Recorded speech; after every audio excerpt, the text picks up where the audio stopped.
Okay, so we're going to talk about section 4.2. This is called the definite integral. So let me introduce the definite integral for you. Here's the situation. So we have a function that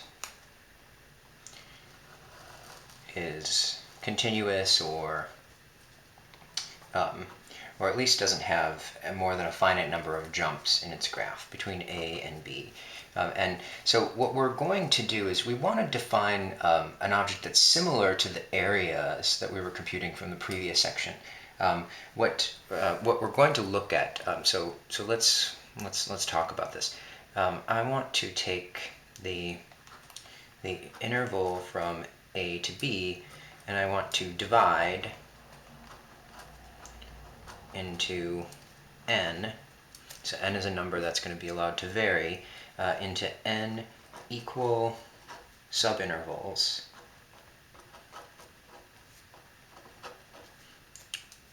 of length delta x, which is this length b minus a over n. So we're going to take the interval here and we're going to divide it into n subintervals. So let's call these points x0. We'll start with a. Here's x1, x2, x3, and on and on and on. B is going to be xn, and so the point just before b will be xn minus 1. So each of these will have interval length delta x. So that is to say the interval from xi to xi plus 1, okay? So say, for instance, from 2 to 3, x2 to x3, 2 and 3, will have length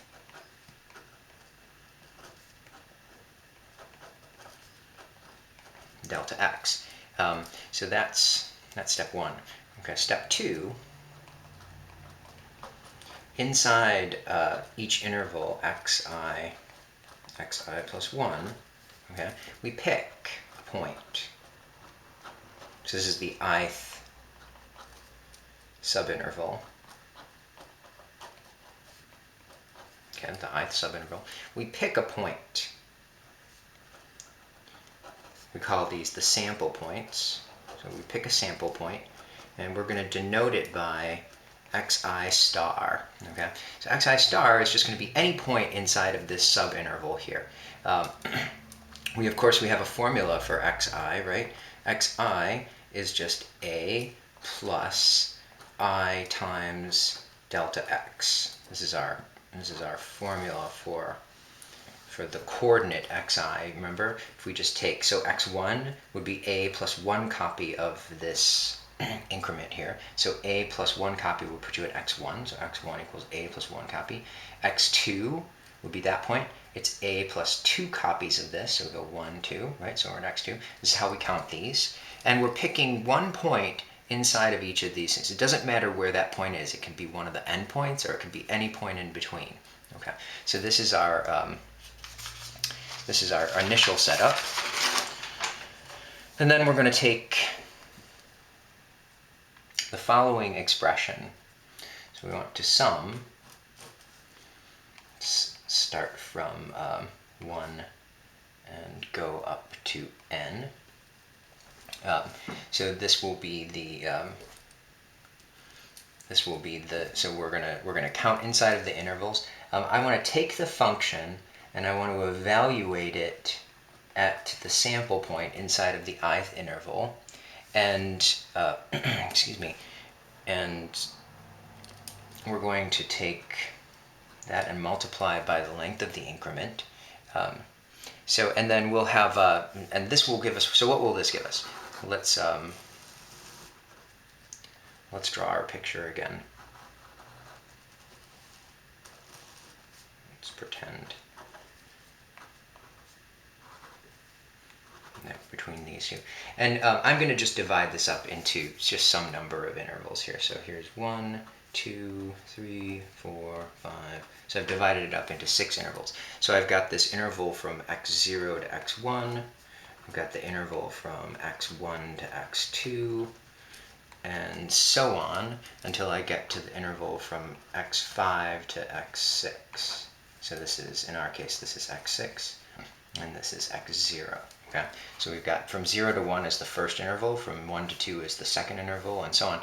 And I'm going to pick my sample points inside of here. Let's see if I have a colored pen that I can work with. I do have several colored pens that I can work with. Okay, so I'm going to pick a sample point inside of each of these intervals here. Okay, and now, so these are my xi's. So this one here is x1, here's x2, and so on. So this will be x6. This pen's not working. Okay, let's find a pen that actually works.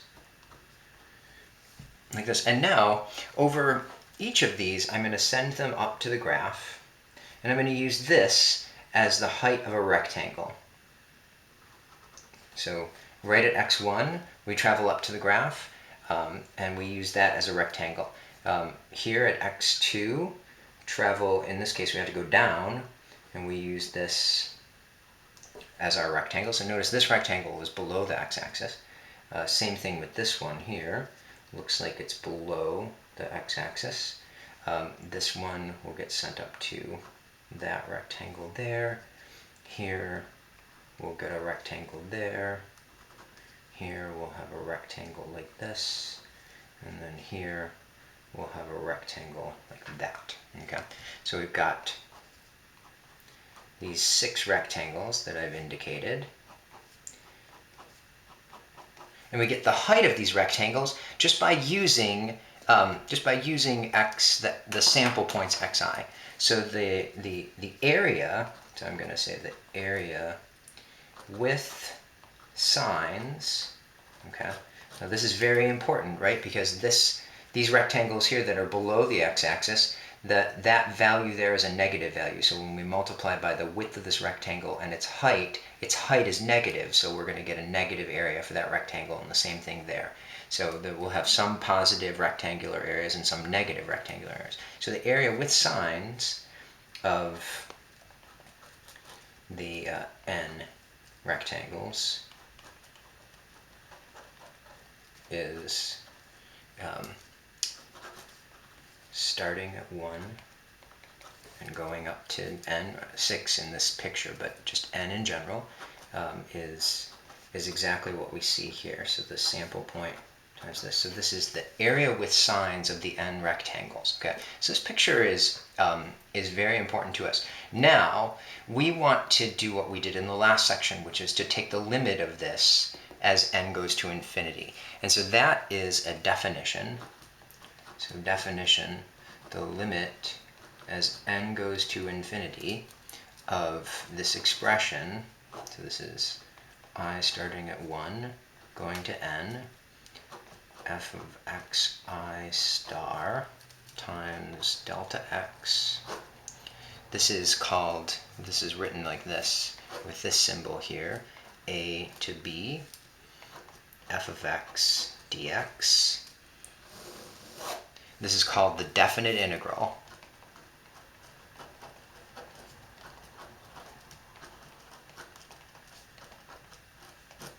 It's a definite integral of f from a to b. Okay, so it's called this, as long as this limit exists, then we write it with this notation, and we call it the definite integral of f of x from a to b. And what it gives you is it gives you the signed area. Okay, so I'm going to draw another representative picture to show you what I mean by that. So here's our picture. Here's a and b. Here's a function that spends some of its time above the x-axis and some of its time below the x-axis. And so what the integral from a to b of f of x gives you is it gives you, let's see, so let's call these areas. So area 1, area 2, area 3. These are the positive areas. So AI are positive areas. Okay, and what this gives you is it gives you the area with sign. So it calculates the area of this, and then it subtracts the area of this section that's below the x-axis, and then it adds the area of the section that's above the x-axis. So this is a signed area. Okay. Now, with that in hand, we can actually do a couple of simple calculations of areas. So let's try, for instance, from 1 to 3, the integral of the function, how about just x plus 1? Okay. So let's take a look at what this is asking us for. And we want to compute this, but we could do it with a limit, but let's just use this area interpretation that we have. So if we draw the graph of this function, let's see, it's a line with slope 1, 1, 2, 3, 4. So it will be at 4 when x is equal to 3. So we'll be at so when we're at 3, it will be up here at 4. When we're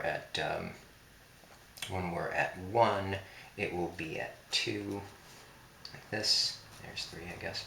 And so this is just a line. Okay. And so we're asking for this area right here. Okay.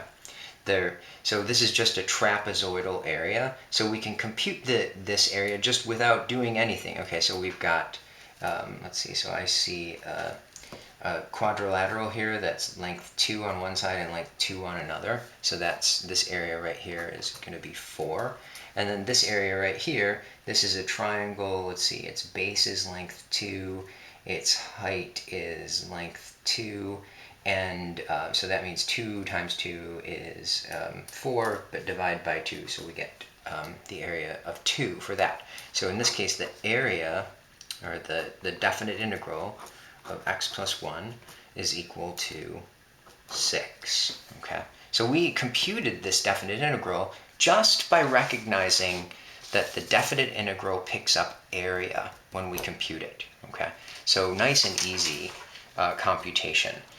Now, I should go through an example of this. So what I would like for us to do, so for most of our purposes,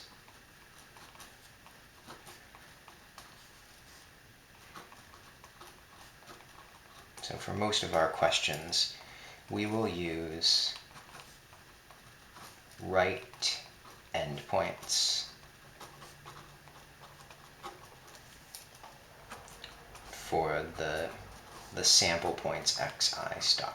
Okay, so for most of our questions, we'll use the right endpoints. So in particular, that means that the integral from a to b of f, we'll define it as the limit as n goes to infinity of the following quantity. So here's our sum. We want to put in 1 here. We want to put in n. And then we're going to, let's see, so the right endpoints are a plus I times our increment. Okay. And then we multiply by the increment, which is b minus a over n. Okay. So remember what this expression means. So in this, delta x is this b minus a over n, and then this a plus I times b minus a over n, this is our a plus I times delta x, which is the sample point xi star. Okay, so this is f of xi star, and this is delta x here, and so this is the right rectangular sum.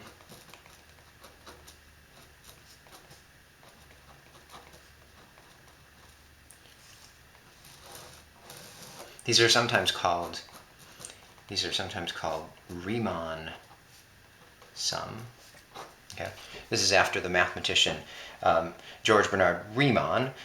This sum is named for him, so this is the nth Riemann sum, and we're taking the limit as n goes to infinity in order to get the integral here. So this page right here contains most of the data that you'll need in order to compute some of the questions that we're working on. All right, so maybe it's fair at this point to do a simple example. So let's do something simple where we do the integral from 0 to 3 of the function minus 6x. Okay. Now we could do this with areas. Okay, so this is we could do this with an area. It would be actually a very simple integral to do with an area, and that is, so if we're at 3 here, then we're down at minus 18 right here. This is just a graph with slope minus 6, and so we're looking for that signed area here. So this is 3 minus 18, and so this is a triangle that has base length 3 and height 18. I mean, it's, well, height minus 18, but so 3 times 18 over 2 would be 3 times 9, which would be 27. So we would expect the answer to be minus 27, okay? Because that's the area in here. 27 is the area in here. But let's do this with using the definition, okay? So using the definition,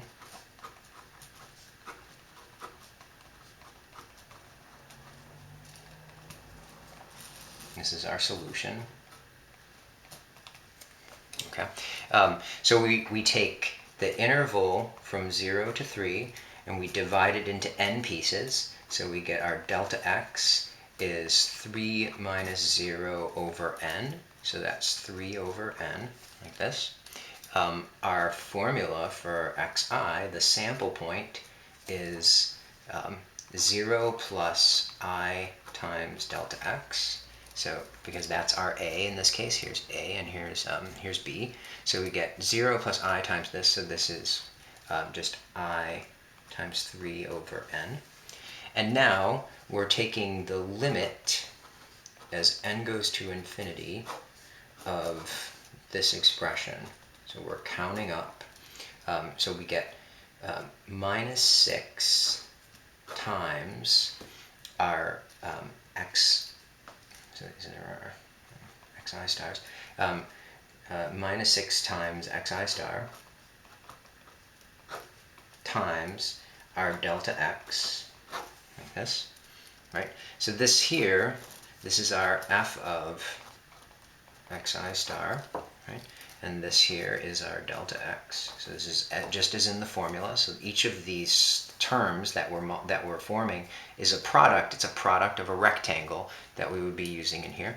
But we're not drawing any of the rectangles this time. So we're taking the limit as n goes to infinity of, let's put in what we know here. So we get I equals 1 to n minus 6 times, okay, xi star is this quantity right here. So we get I times 3 over n, and then we're multiplying by delta x, which is 3 over n. Okay, so now we have to simplify this and evaluate the limit of it. Okay, so let's simplify and write this out. We get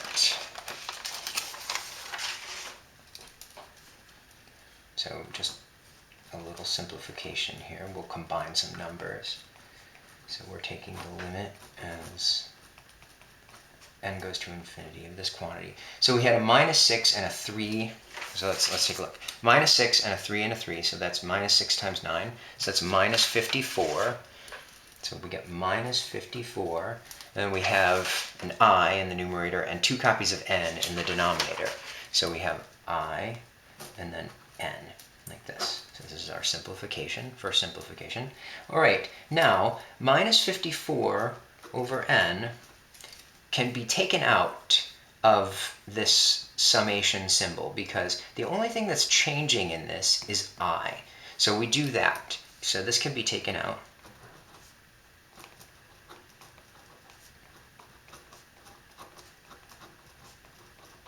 This can be taken out of the sum. And so let's do that. The limit as n goes to infinity of minus 54. Oh, I'm sorry, there's a square in there. There were 2 copies of n. N squared times times the sum, I goes from 1 to n, of just the terms I. Okay. Now here we can use a formula that I of course will give you. This is just 1 plus 2 plus 3 plus 4 plus 5 up to n. So we're multiplying this by 1 plus 2 plus 3 up to n. That's what that sum represents. And the formula for the sum of the first positive n integers is, so we have the minus 54 over n squared. And the formula we get for that is n times n plus 1 divided by 2. Okay, so we're making this look more and more simple as we go. So I'm going to simplify this a little bit. Let's expand that out. We get the limit as n goes to infinity. We have minus 54 times n squared plus n. All of this over 2 times n squared. Okay, let's simplify this out just a tiny bit. We get the 2 and the 54 will leave us with minus 27. This, and then we'll have n squared plus n over n squared. Okay. This constant 27 is just being multiplied by this whole expression, so it can come out of the limit. So we get minus 27 times the limit as n goes to infinity of n squared plus n over n squared. And now this is tending to 1 because it's a ratio of two polynomials. N squared is the leading term here, n squared is the leading term here, so the ratio of those two terms, these two terms right here, is just 1. And so we get minus 27 times 1, which is minus 27. So minus 27, which, if you recall, so here's the previous page. When we looked at this from the standpoint of area, we got 27, and it's area that's below the x-axis, so we predicted that this would be minus 27. Okay, and so indeed it is. Okay, so this was the, let's go through this again. So we took, to compute this definite integral, we took the interval from 0 to 3, divided it into pieces of length 3 over n, and then we picked our sample points to be the right endpoints of all of these, the rectangles that we would get from this. And then we formed, using the definition, just the limit of the sum of these areas. Okay, and then after that we just did a little bit of simplifying. Okay, nothing too bad as long as we bookkeep the whole time. So go carefully through this example and make sure that you understand it, because you will be tested on it.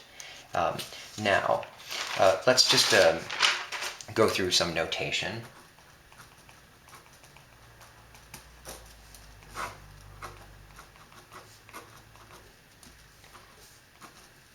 So a little bit of notation here. So A and B, these are called the limits of integration. Okay. This symbol right here is called an integral sign. It is the German S. Okay. You might see this on the side of, let's say, if you've ever seen this is my horrible representation of, let's say, a violin. So if you've ever seen a violin or a cello, you've probably seen these two symbols on the side. They're the German S. Okay. This piece right here is called the integrand.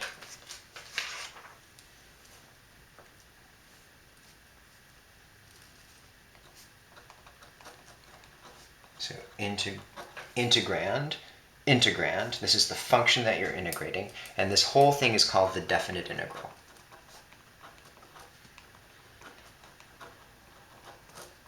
Okay, so this is just our notation. Integral sign, limits of integration, function you're integrating is called the integrand. This dx is just a symbol that is attached to this. It has no meaning, so I want to point this out. These two always come together.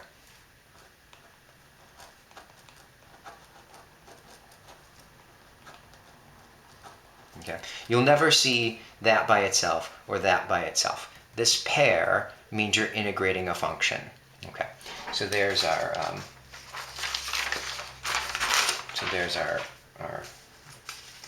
computation of an integral.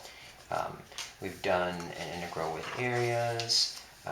Let's do some properties of the integral, and then we'll be done with this section.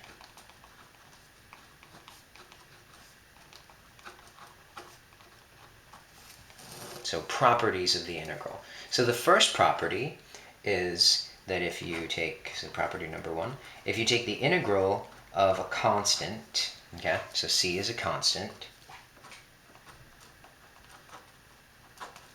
then this is always going to equal c times b minus a, always. This is very, very easy to see in terms of areas. Here's c, here's a and b.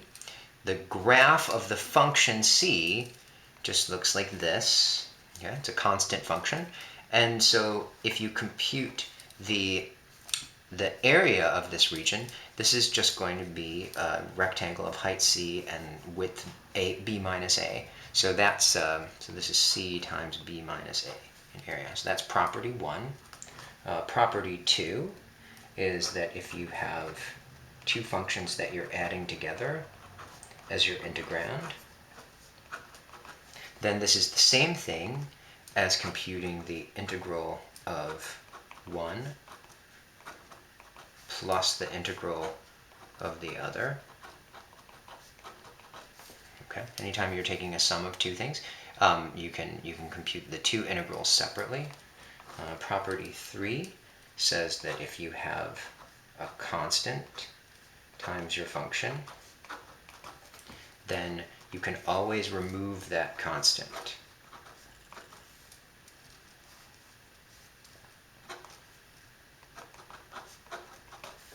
Okay. As an example of this, we might have taken,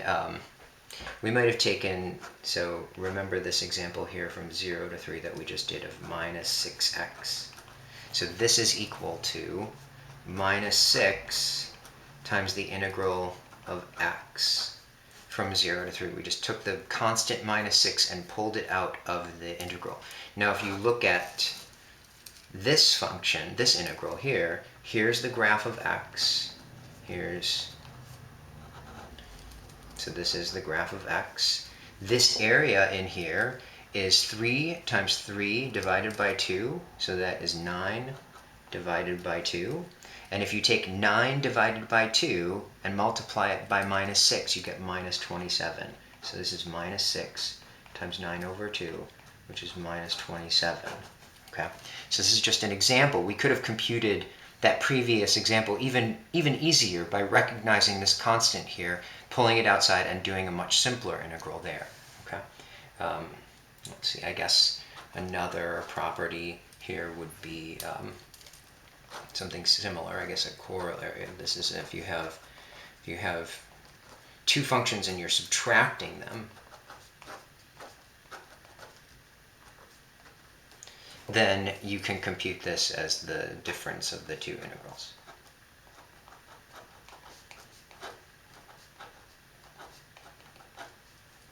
Okay. Very good. One other property, and then I think that we will be done, and that is so property number 5. If you are looking at the integral from, let's say a to b, and if you take any point in between a and b, so here's a, b, and we take any point c is just in between a and b. So if you take any point in between a and b, then you can actually split this up into two integrals. You can split this up into the integral from a to c, and add to that the integral from c to b. Okay, so that's all that's saying is, so we can compute all of the signed area under here by computing the signed area from a to c, and then adding to it the signed area from c to b. That's all that this rule is saying. Okay. Now maybe as another example, we could try a simple observation here, which is the integral from, let's do from -1 to 1 of x cubed dx. Okay, let's just take a look at the graph of this. Here's -1, here's 1. This graph will pass through these 2 points here, and it looks like this. Okay, so this integral here is computing the signed area between here and here. Okay, now here's the point. This region is entirely the same as this region. They have the same area. It's just symmetrically, this one is below the x-axis. And so in fact, this is equal to 0 because this negative area cancels with that positive area, because signed areas cancel. Okay, so right away I could do another example here. How about sine of x from -pi to pi? This is the same. This has the same answer because here's the graph of sine of x. This is counted negatively, this is counted positively, and they're the same in area, so this will be equal to 0. Okay. That's all I want to say for this section, so we'll stop there and work on problems in class.